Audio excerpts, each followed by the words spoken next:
Hello friends, कैसे हैं आप सब। उम्मीद करता हूँ कि मस्त होंगे, जबरदस्त होंगे फ्रेंड्स। आप बहुत अच्छे से पढ़ेंगे फ्रेंड्स। आज का जो हमारा टॉपिक है ना मेरे भाई क्या है, केस। जैसे कि आप लोग जानते हैं, ट्रांसजेंडर दुनिया में जब आएंगे तो आपको केस को बहुत बिंदास तरीके से समझना होगा, जिससे ना किसी प्रकार से कोई समस्या ना हो फ्रेंड्स। ठीक है, तो समझते हैं केस क्या होते हैं, किस प्रकार से होते हैं।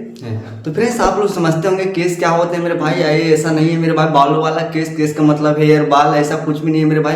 केस का मतलब सिंपल भाषा में बता दूं मेरे भाई, केस क्या करता है, किसी नाउन और प्रोनाउन के ना कार्य को दर्शाता है। अर्थात इसने ऑब्जेक्ट के रूप में काम किया, सब्जेक्ट के रूप में कार्य किया या पोजेसिव के रूप में कार्य किया, इस चीज को बताने का काम करता है। उससे हम क्या बोलते हैं मेरे भाई, केस कहते हैं। तो चलिए समझते हैं केस के प्रकार बहुत ही बिंदास तरीके से। उससे पहले आप हमारे चैनल पर नए हैं तो चैनल को लाइक एंड सब्सक्राइब कर दीजिए, जिससे कि आने वाली वीडियो की नोटिफिकेशन आप बिल्कुल आसानी से पहुंच सके। ठीक है फ्रेंड्स, चलिए समझते हैं आखिर केस के प्रकार क्या होते हैं मेरे भैया। हमने बताया मेरे भाई केस के प्रकार कितने होते हैं, 5 प्रकार। केस कितने प्रकार के होते हैं, 5 प्रकार के। कौन कौन से होते हैं मेरे भाई, समझिए।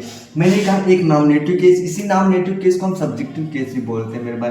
क्या बोलते हैं, सब्जेक्टिव केस भी बोलते हैं। इसी को सब्जेक्टिव केस भी कहा जाता है। इसको बोलते हैं कर्ता कारक, अर्थात जिसमें सब्जेक्ट द्वारा किसी काम को किया जाता है, उसे क्या बोलते हैं मेरे भाई, सब्जेक्टिव केस बोलते हैं। जैसे देखिए मैंने कहा, देखिए राम प्लेज हॉकी, यानी खेलना। खेलना क्या है मेरे भाई, वर्क है या वर्ब है ना।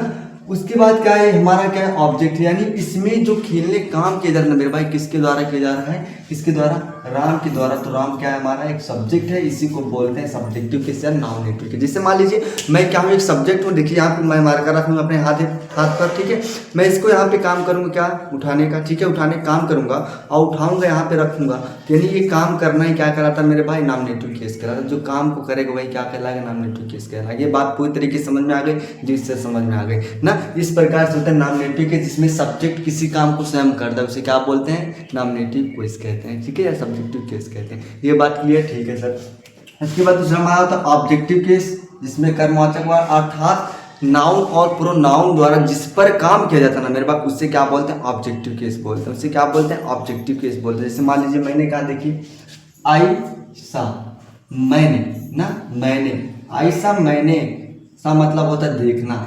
आयशा मैंने देखा, आयशा मैंने देखा, काम किया। मैंने कहा कि देखने काम किया। आयशा आयशा मैंने देखने काम किया, ऐसे ऐसे करके। और किसको देखा मेरे भाई, हिम, उसे देखा। तो इसे क्या बोलेंगे मेरे भाई, ऑब्जेक्टिव केस बोलेंगे। क्या बोलेंगे, ऑब्जेक्टिव केस बोलेंगे। यानी नाउन प्रोनाउन, यानी प्रोनाउन आई है और इसने काम किया क्या मेरे भाई, देखने का। और किसे देख रहा है, उसे देख रहा है। इसका मतलब है हमारा क्या हिम हो जाएगा, ऑब्जेक्टिव केस हो जाएगा। ये बात समझ में आई, बिल्कुल अच्छी तरीके से समझ में आ गई। जी सर, समझ में आ गई। देखिए मैंने कहा दे, अब दे क्या है मेरे भाई, एक प्रोनाउन है और इसने क्या किया, किल, मारा। किसने मारा, किसे मारा, मैं, मुझे मारा। तो यानी ये हमारा क्या है मेरे पास, ऑब्जेक्टिव केस है। क्या है, ऑब्जेक्टिव। यानी नाउन अथवा प्रोनाउन द्वारा जो काम किया जाएगा ना, जिसके ऊपर किया जाएगा, वही क्या कहलाएगा, ऑब्जेक्टिव केस कहलाएगा। बात समझ में। यानी मैंने काम किया, देखो माई किल करने का, और किसके ऊपर किया, इसके ऊपर किया। इसी को बोलते हैं ऑब्जेक्टिव केस। ऑब्जेक्टिव केस 2 प्रकार के होते हैं, डायरेक्ट और इनडायरेक्ट। ठीक है, पीछे आपको दिखाई देगा, बताऊंगा मैं। और इसी को बोलते हैं मेरे भाई क्या, डायरेक्ट ऑब्जेक्ट बोलते हैं। क्या बोलते हैं, डायरेक्ट ऑब्जेक्ट बोलते हैं। ठीक है,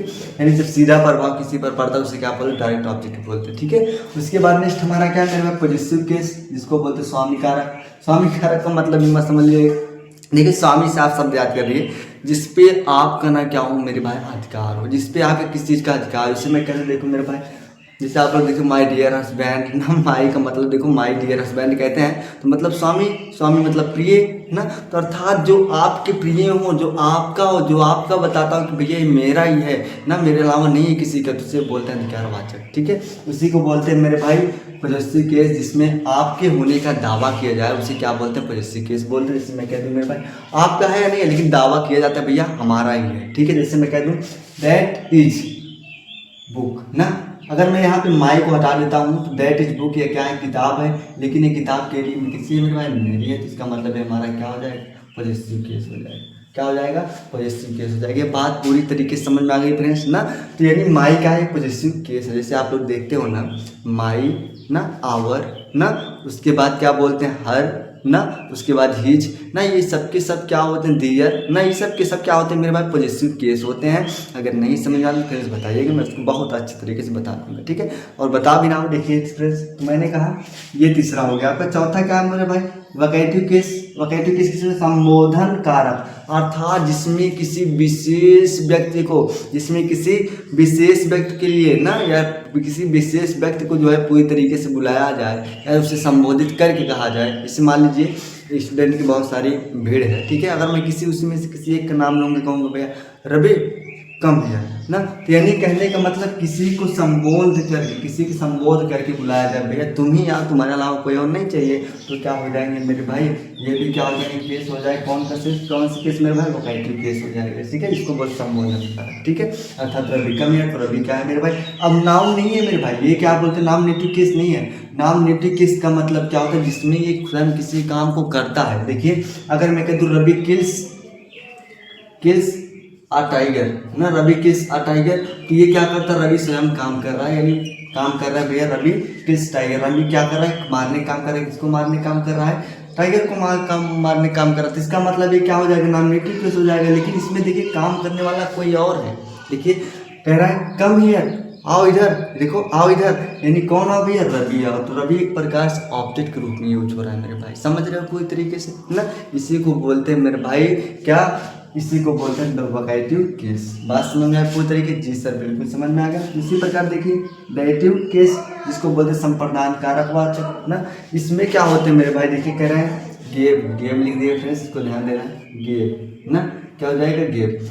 इससे देखिए इसमें क्या होते हैं मेरे भाई, इसमें क्या होते हैं, यू गिव मी अ रुपी ना, यानी इसमें क्या होते हैं, सब्जेक्ट द्वारा नाउन अथवा प्रोनाउन द्वारा किसी काम को किया जाता है ना, किसी काम को किया जाता है। ये क्या होते हैं मेरे भाई, इसी को नाम और जानते हैं मेरे भाई, इसी को बोलते हैं इनडायरेक्ट ऑब्जेक्ट। क्या बोलते हैं इसी को मेरे भाई, इनडायरेक्ट ऑब्जेक्ट बोलते हैं। ऑब्जेक्ट कितने प्रकार के, दो प्रकार के, डायरेक्ट और इनडायरेक्ट। यही हमारा क्या होता है मेरे भाई, इनडायरेक्ट ऑब्जेक्ट होता है। जैसे मैं कहते हैं ये गेव मी ना, ही गेव ना, उसने दिया क्या, आरोपी किसे दिया, मी मतलब मुझे दिया ना। तो ऑब्जेक्ट दो प्रकार के, डायरेक्ट है और इनडायरेक्ट। इसी को हम इनडायरेक्ट ऑब्जेक्ट कह सकते हैं। ये हमारा क्या होता है, इसी को बोलते हैं संप्रदान कारक, ठीक है। ये हमारे क्या होते हैं, केस थे। अब जब आप ट्रांसलेट दुनिया में आएंगे ना, बहुत बिंदास तरीके से कर देंगे मेरे भाई। अगर ये भी नहीं समझ, मैं अलग से बता दे रहा हूँ, आप लोग समझिएगा पूरी तरीके से, ठीक है, अच्छे से, तब समझ में आ जाएगा, ठीक है। देखिए इसको मैं क्लियर कर, अब देखिए भाई चीज़ों को बहुत शानदार तरीके से बताऊँ। देखिए मैंने कहा तीन, मान लीजिए आपको तीन जो है, जब ट्रांसलेट दुनिया में आएंगे ना, आपको तीन बहुत महत्वपूर्ण होंगे, ठीक है। तीन जो केस होंगे बहुत ज़्यादा इंपॉर्टेंट होंगे, और तीन केस के बहुत बार यूज होंगे, इसलिए तीन केस को हम पूरी तरीके से बता दे रहे हैं मेरे भाई। कैसे, देखिए मैंने कहा एक क्या होते हैं मेरे भाई, ऑब्जेक्टिव जिसको बोलते हैं, नॉमिनेटिव जिसको बोलते हैं सब्जेक्टिव, दोनों एक ही होते हैं, सब्जेक्टिव, ठीक है, सब्जेक्टिव केस। और एक होते हैं मेरे भाई ऑब्जेक्टिव केस, एक होते हैं ऑब्जेक्टिव केस, ठीक है। और एक होते हैं मेरे भाई पॉजेसिव केस। क्या होते हैं, पॉजेसिव केस, ठीक है। ये तीन पूरी तरीके समझ लेना, ये तीनों ज़्यादा इंपॉर्टेंट होते हैं मेरे भाई, ठीक है। तो मैंने कहा सब्जेक्टिव के साथ कितने होते हैं मेरे भाई, इसको ऐसे कर लीजिए, ग्राफ बना लीजिए, ठीक है। तो मैंने कहा सब्जेक्टिव जैसे मान लीजिए आई बी यू, ठीक है। और उसके बाद क्या मान लीजिए मेरे भाई, ही सी इट नेम, ठीक है। अब इसमें मैंने कहा मेरे भाई देखिए इसका ऑब्जेक्ट क्या होता है, ऑब्जेक्ट आई का क्या होता है, मी होता है। और इसका ऑब्जेक्ट क्या होता है, अस होता है ऑब्जेक्टिव केस। और इसका ऑब्जेक्टिव केस क्या होता है, यू होता है। और इसका ऑब्जेक्टिव केस क्या होता है मेरे भाई, हिम होता है। और इसका ऑब्जेक्टिव केस क्या होता है मेरे भाई, सी को हर होता है, ठीक है। क्या होता है, हर होता है, ठीक। उसी प्रकार इसका इट ही होता है। और नेम में मतलब कुछ भी, ठीक है। नेम जो फाइल अगर राम मान लीजिए यहाँ पे राम रहेंगे, ठीक है, तो यहाँ पे क्या हो जाएगा, हिम हो जाएगा। और यहाँ पे सीला रहेगी, ठीक है, सीला रहेगी, ठीक है। अगर सीला रहेगी तो यहाँ पे क्या हो जाएगा, हर हो जाएगी। नाम के ऊपर डिपेंड करता है, स्त्रीलिंग है पुल्लिंग। ये बात पूरी तरीके से समझ में आ गई, जी सर समझ में आ गई, ठीक। उसी प्रकार इसका ऑब्जेक्टिव केस, पॉजेसिव केस क्या होगा, माई होगा। और क्या होगा, माइन होगा, ठीक है। और उसी प्रकार आवर क्या हो जाएगा, आवर और आवर्स। ये बात क्लियर पूरी तरीके से। और उसी प्रकार इसका योर, पॉजेसिव केस क्या हो जाएगा, योर और योर्स। और उसी प्रकार इसका क्या हो जाएगा मेरे भाई, हिज हो जाएगा। और उसी प्रकार इससे क्या हो जाएगा मेरे भाई, हर हो जाएगा। उसी प्रकार क्या हो जाएगा, और एक हर्ष हो जाएगा। क्या हो जाएगा, हर्ष हो जाएगा भाई, ठीक है। अभी मैं केवल ये बता रहा हूँ, ठीक है, पूरी तरीके से। उसी प्रकार यहाँ पे क्या हो जाएगा, इट हो जाएगा। उसी प्रकार क्या हो जाएगा, इट्स हो जाएगा। उसी प्रकार ये जब नाम के ऊपर डिपेंड करेंगे ऐसे हो जाएगा। ठीक है फ्रेंड, ये क्या होते हैं केस होते हैं, यही तीनों चीज़ को आपको पढ़ना होगा। ट्रांसलेशन करेंगे ना तो आपको बहुत बिंदास तरीके से समझ में आएगा, क्योंकि ऐसे आप लोग समझ लीजिए सब्जेक्टिव केस क्या होता है, इसके ऑब्जेक्ट क्या होता है, इसके पोजेसिव क्या होता है, इस तरीके से पूरा समझ लीजिएगा। और मैं बताऊंगा भी फ्रेंड्स, केवल आज मैं इसे बता दे रहा हूँ ताकि आप लोग को पूरी तरीके से समझ में आ जाए ऐसे होते हैं वास्तव में, जिससे ट्रांसलेशन जब करें तो किसी प्रकार से कोई समस्या ना हो। तो फ्रेंड्स, सब्जेक्ट किसे कहते हैं, सब्जेक्टिव केस किसे कहते हैं, जिसमें सब्जेक्ट किसी काम को करता है। ऑब्जेक्टिव केस किसे कहते हैं, जिस पर काम किया जाता हो। ठीक है, अब पोजेसिव केस कहते हैं जिसमें किसी के चीज़ के विशेष अधिकार होने का दावा करता है, उसे क्या बोलते हैं, पोजेसिव केस कहते हैं। यही तीन आपके लिए बहुत ज़्यादा इंपॉर्टेंट है जब आप ट्रांसलेशन करते हैं तब। चलिए फ्रेंड्स, मिलते हैं नेक्स्ट वीडियो, तब तक के लिए धन्यवाद बहुत बहुत। अगर आप लोग हमारे चैनल पे नए हैं तो चैनल को लाइक एंड सब्सक्राइब जरूर करिएगा। धन्यवाद, मिलते हैं नेक्स्ट वीडियो, तब तक के लिए।